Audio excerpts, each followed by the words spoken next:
Hey guys, in this video we'll be going through how to hire a subcontractor and how to hire an employee and all the steps you need to take.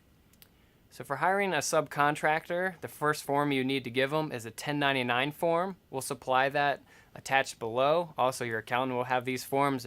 They're even on the internet for free. Second, you'll need to have them, after they complete each job, supply an invoice to you.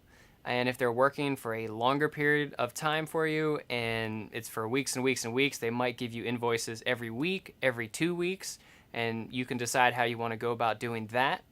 You'll need to make sure they supply their insurance info to you so you know they're insured, so if they mess something up that you're not on the hook, that they are. And then at the end of the year, you'll need to give them a 1099 miscellaneous form, which is a form that says how much money you have paid them throughout the whole year. You can get these forms from your accountant. They should give them to you for free. And when you do pay them an invoice, record it just as an expense and make sure you have it logged in your Excel spreadsheets or whatever spreadsheet program you're using, or on QuickBooks or whatever accounting software that you're using. So for hiring an employee, the best way to do it is go through your payroll company. They'll provide all the forms you will need. Some of the payroll companies I recommend are ADP, Deluxe, Gusto, Patriot Software. We use a company that I believe is local to Pennsylvania called JetPay. So the first form they'll give you is the W-4 form. The employee will fill that out. You guys do have to decide what the salary or hourly rate would be, and then you'll need to supply that info every 2 weeks or every week, depends on how often you want to do payroll. Typically, I recommend every 2 weeks or twice a month. It's nice because you're not running it every week and running up your payroll cost of just running it. So just every 2 weeks, you have to supply that info to your payroll company via online through their website or email whoever their contact person is. And at the end of the year, the payroll company will supply all the paperwork you would need for those employees and will give them their own W-2 form, and to you and to the employee. So payroll company is the way to go with employees. I highly recommend it. If you're trying to do it with yourself, just better to pay your payroll company some more money and do an extra job to make up for the cost. When you're figuring out how much to pay an employee, first you want to figure out how much extra you have to pay on top of their salary. So for this example, we're using $30,000 as an example for what the extra cost might be. First, you'll need to talk to your insurance provider and see what the workers' compensation rate would be. Say, hey, we're going to pay someone $30,000, and how much would that cost? So the rate we're going to use is 18%. That's pretty typical for the construction industry, and I know it's typical for painting. So once you get that set up, so I mean, if it's 18% workers' compensation, if you're paying a worker $100, you're going to pay $18 for workers' comp. As an employer, you're responsible for the Social Security, Medicare, and unemployment taxes, and we would bear the burden of that as the employer.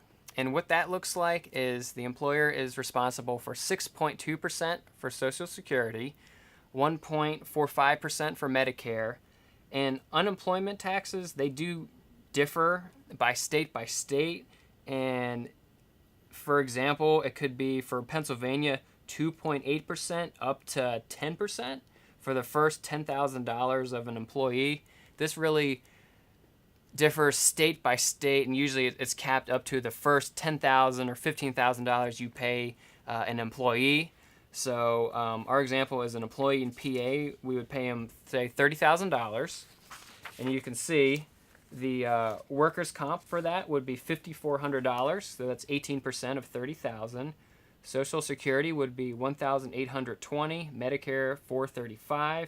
Unemployment, I put it at 8% for the first $10,000, so that'd be $800. And then the cost of payroll for each employee, because if you run it with your payroll company, they're going to charge a fee every time you run it, so it's $3 a person. So you would run that twice a month for, I believe, 12 months. So your total cost for a $30,000 employee would be $38,533, and that's just a estimate that would be pretty close. It depends on what state you're in. So that's an additional 28.44% from their initial salary. So when you're saying, hey, I'm going to pay someone $30,000 a year, just add 28%. So if you can find what that percent is, it's great for future hires, and you can figure out, okay, if I'm going to pay somebody $30,000, it equals $40,000. Do I have that in the budget? Does this make sense? And it's just always good to keep in mind for budgeting purposes where you don't want to incur costs that you might not have expected. So, and the other thing is, if you ever fire someone, I believe for any case there is some type of unemployment that they can collect, and then your unemployment rate might go up, especially if you fire all your employees, if you keep hiring and firing people. If they quit, they don't get unemployment. That's just something to keep in mind. So now you've gone through the technical pieces of subcontractors and employees, and as long as you do a little due diligence and talk to the right people, it's not terribly difficult, but just good things to keep in mind for the future profitability of your business.